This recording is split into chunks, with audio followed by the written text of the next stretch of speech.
Hi everyone, sorry for the delay. My name is Gaspard Peduzzi. I'm one of the co-founder of the AP1 protocol. So we are doing interest rate derivatives on yield. My presentation today is more about where are we in terms of DeFi? Are we actually having organic growth?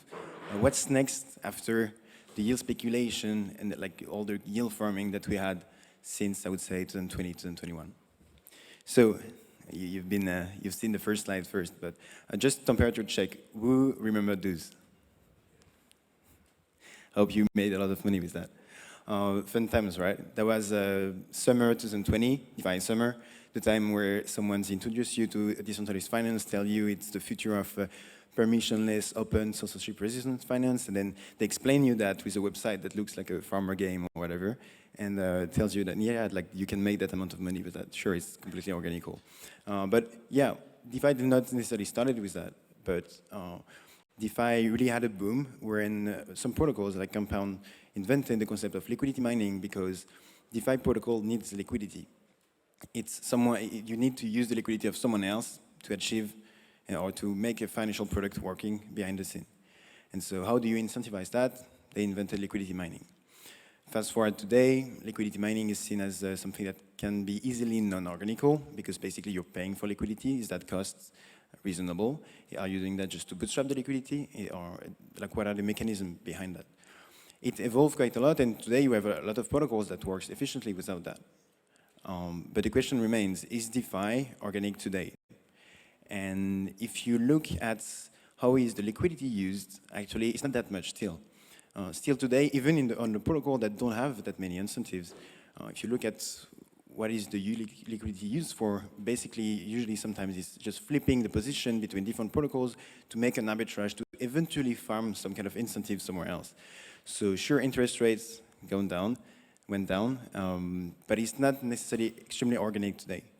And the point here is, how do we change that? How do we change the trend? And with basically three different axes. First, for the liquidity provision, because it's the first thing that we identify is, okay, we needed liquidity. How do we gather that without too much incentives? The second thing is, okay, liquidity is nice, but if you need liquidity, what for? Do we actually have organic usage with that liquidity as well? And the third point is, okay, so we have liquidity and usage, but is DeFi competitive with DeFi? Is DeFi really interesting to use instead of what we can eventually have access otherwise, which is not necessarily the case for everyone, but even for us, like, is that really competitive? The first thing is, okay, the presentation is a bit bugged, but the first thing is, while building DeFi protocols, we had different layers as well. We had, for example, lending markets like Aave, and then on top of that, you would have some other protocol optimizing the lending market like Morpho, and then on top of that, then you would have another protocol that would leverage those lending protocol to, for example, trade interest rates, what we do, but a lot of other applications. So people like to add numbers saying it's DeFi 2.0, 3.0, I guess soon 5.0, something like that. But eventually it's layers. And if you build layers, then you need to leverage that architecture to make it efficient in terms of liquidity provision. So when you deposit some money on Aave, you earn interest rate for that, right? And so the question is, if you're building something on top of Aave, then it should be pretty obvious, but it's not the case with a lot of protocols being built on top. The liquidity provider should at least earn. Sorry, I'm hearing some kind of noise. Is someone saying anything? Yeah. So if you build a layers additionally on top of that, then you need to leverage the previous infrastructure to be able to be at least as efficient as the previous layer. And if you do that, then eventually it's way easier to have liquidity because user can provide liquidity at the top and that provide liquidity to all layers. So like there was a quick scheme, okay, you do a DeFi lending like that, then you want to build broader liquidity, like another protocol leveraging that on top of it, like AP1 is doing, so interest rate derivatives. So basically, we have liquidity providers or lenders that generates interest, and we want to add instrument for them to be able to trade their yield, speculate on variation, that kind of thing. And so by building that in a layered approach, then all liquidity provider at least earn what Aave does, but then on top of that, they will earn AP1 interest rate. So if someone uses your protocol, then they would gain additional interest because of that usage, because of those fees on top of the previous infrastructure. And that's how building layers, you actually have a very interesting protocol to provide liquidity to because it earns fees of all the underlying layers, and you don't need just to compensate with insane incentives and that kind of thing. And capital efficiency for liquidity providers is the key marketing ingredient for them. The presentation is completely fucked up, but that's for liquidity provision. What about the usage? When we talk about usage, we talk about users, then it's very interesting to see what kind of user are for DeFi. We've been building a protocol for more than 2 years, and the first thing that you do when you build a protocol is thinking about like the UX and many things, but if you think about it, and you look at who are the biggest users of the protocol, it's usually other protocols, from Aave, from Morpho, all those things, it's other layers. So it's not just the UI and the UX, it's also mostly the smart contract UX. How does it work at that level? Because that's where you will have the most volume. So you need to be compatible for them. You need to embrace the money legal paradigm and be an efficient piece of it. Then we talk about institutions, and we're like, okay, but we want to be institutions ready, like we want to have bigger, maybe we need liquidity, maybe that's the only thing, but it's not just the liquidity, it's just the overall efficiency. The previous talk was very interesting for one thing, is like make me putting in clear, like what's an IMM as we know it in DeFi, and how inefficient can it be. And that inefficiency is not just a matter of liquidity, it's not relative, it's core to the design. And you have different needs if you're a user ready to lose part of your money because you don't have the same incentives and profitability model than an institution. And then you won't attract bigger actors if you don't accommodate to those different kind of profitability models. So that's the first thing, is to identify this. The second thing is, if borrowers on Aave, let's say, are pretty organical, who will take a loan at averaging at 1 or 2%, that can eventually go in one day up to 80% interest rate. DeFi is not practicable as it is now. It's way too random. It's a casino, and if we want to revolutionize permissionless and open finance, then we need to have the tools and the certainty to be able to make DeFi not just a casino where you're exposed to whatever the volatility of today and tomorrow will be. So we need to make those instruments to be way safer. And this is true for traditional finance as well. Bigger institutions, companies, they're all using interest rate derivatives to hedge their cash flow. That's a key metric, and you're in a competition with others that are doing the same, and in terms of profitability is extremely important. When you take a loan at your bank to buy a house or whatever, you need to know like the ranges of interest rate. All those parameters are extremely important, and if we want to have DeFi with more real use cases, we need to have the same certainty. It's not just about the composability and the openness, it's also about the efficiency. So we've been building a few products to try to make DeFi more practicable. For example, a fixed income product where you know what you earn. You're a lender, it's not just you're farming, because you don't really care if it's 1 or 2 million APRs, because eventually you're just earning a shit ton of incentives for something, and you know that the second it will not be the case, you will just switch to another protocol, hoping that your funds will still be there the next day.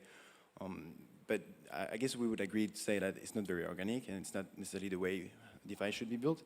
And so having product where you have way more certainty, not just stability, because volatility is interesting for traders, but addressing the retailers that want to earn interest revenues with more certainty, fixed income products are actually a great fit.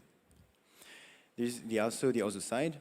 I showed the graph of interest rates that you were paying for borrowing USDT on Aave.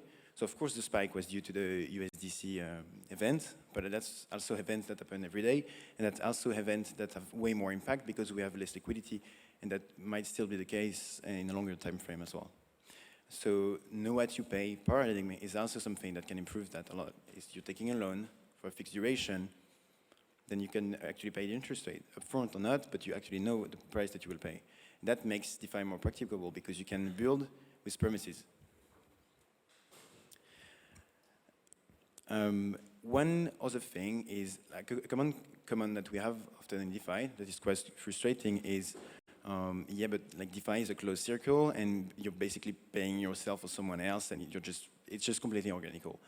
Well, I think it's false even with what we call real-world asset, because eventually, the lending market that we have actually have organical use, even given previously what I said. But also we're more and more bridging real-world economy to DeFi, leveraging composability and tokenization to bring those assets. So bonds, but also like real estate, all those things. This is including way more financial primitive, like connecting them between themselves and making that quite attractive and quite competitive for the users. So now we have efficient liquidity provision architecture. We can have organical usage, we can have organical assets. So now it's really about being even more competitive than TradFi. Like the spread between the lending and borrowing for Aave, for example, is huge currently. That's where Morpho comes into play. So then you have less spread or no spread because lending and borrowers are matched. But then eventually, if you go on top of that and you add APY, then you don't even have the volatile APY. You can have fixed interests as a lender or borrower over a defined period of time. That's where you bring efficiency to the interest rates. And if you bring efficiency to interest rates, meaning that they're organical, they're interesting for you, and the price that you know is that the price that you pay is known and it's less of a casino, then there you actually have a practical financial ecosystem.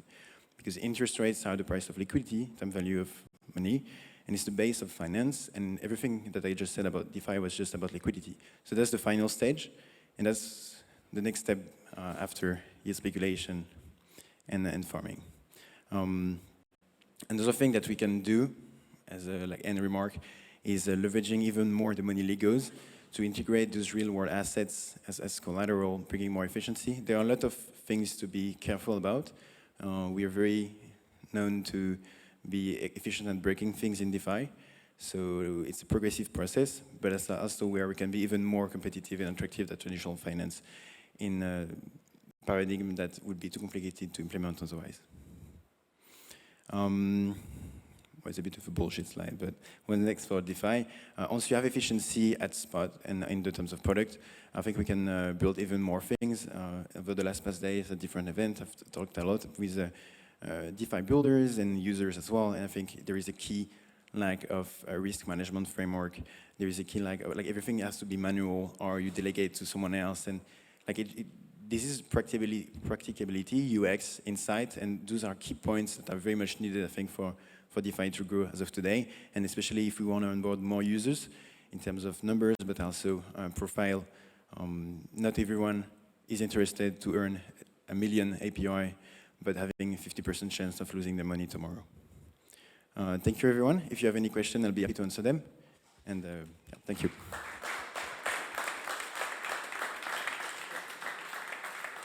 We've got some time for questions.